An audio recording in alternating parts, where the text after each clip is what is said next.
trouver trois raisons fondamentales. Premièrement, dans les années 60, il y avait une effervescence mondiale. Toutes les sociétés étaient en mutation, en requestionnement. On était dans une nouvelle ère. Et quand je vous ai parlé de la grande noirceur, ça a été une période excessivement pénible pour les Québécois. Il y avait une non-intervention du gouvernement qui était en place. C'est le même gouvernement qui a duré et perduré dans cette époque-là. À cause du pourcentage de vote rural qui se maintenait, c'est un gouvernement qui faisait la promotion du Québec comme étant un endroit facile à exploiter avec une main-d'œuvre bon marché et docile. Alors, les salaires étaient excessivement bas, c'était volontaire du gouvernement qui était en place. Je vous ai aussi parlé que, même avant cette période-là, le taux de natalité au Québec était incroyable. Alors, les familles étaient excessivement nombreuses, ce qui a aussi généré beaucoup de pauvreté.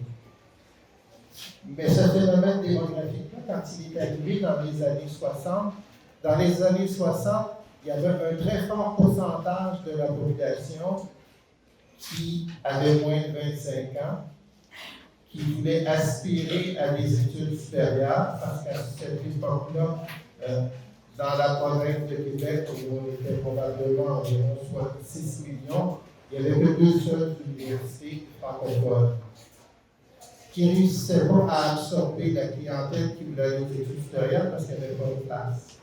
Alors, toute cette jeunesse-là a comme explosé et revendiquait des changements dans la société. Et c'est ce qui s'est produit au niveau du changement de gouvernement dans les années 60. Les gens qui étaient au gouvernement étaient beaucoup plus jeunes que l'ancienne équipe. Et comme il y avait une jeunesse pleine d'énergie, et c'est de cette façon-là que le Québec a commencé à prendre son effort, parce que la décennie des années 60 avait été incroyable. Il y a eu un rattrapage dans ces 10 dernières années-là. Si vous pensez que toutes les routes étaient asphaltées au Québec en 1960, trompez-vous. Les chemins à la campagne étaient en terre, ce qui rendait très, très pénible le transport dans les périodes hivernales et surtout au printemps. Alors, on est passé de cette société rurale à une société urbaine, avec une société aussi beaucoup plus jeune qui aspirait à quelque chose de différent.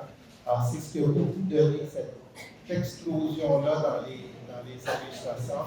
Et par la suite de l'éducation, comme je le mentionnais, l'éducation des jeunes a fait en sorte qu'on est passé de 1%, 1,5%, comme c'est la situation présente aujourd'hui, en l'espace de 20 ans, à près de 10% de diplômés universitaires. Alors ça aussi, ça a été une explosion énorme.